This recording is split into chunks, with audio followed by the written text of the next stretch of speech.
Kama sasa ningesikia makelele ya watu, tunge-implement housing, tunge-implement hii social security, tunge-implement SHA.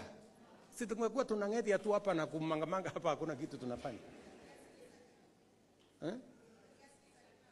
So, please, good people, when you are a leader, you lead from the front. Na sisi tuliandika kwenye manifesto. Raia wakatuchagua kwa hiyo manifesto. Housing iko kwa manifesto. Social health iko kwa manifesto. Market iko kwa manifesto. Hii program yote hii nimesema iko kwa manifesto. Kilimo tulisema tutabadilisha. Ama namna gani marafiki zangu?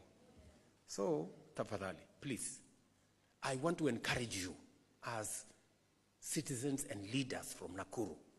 Let us focus on the things that will change Kenya. Let us not just focus on popular things. Popularity all the time. Popularity itakusaidia na nini? You know? Yesu alimaliza kusave hii dunia 3 years.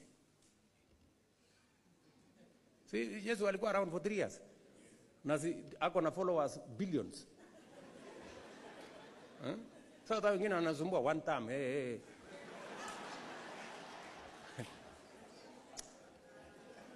You know, you are not judged by how long you become a leader. You are judged by what you achieve and the impact you make in a nation. Sindio?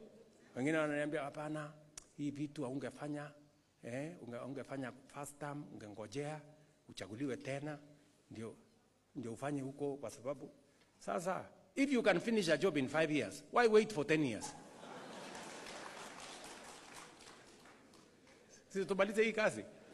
Alafu kama hii nafasi nyingine itapatikana tutafanya kazi nyingine. So tuendelee namna hiyo.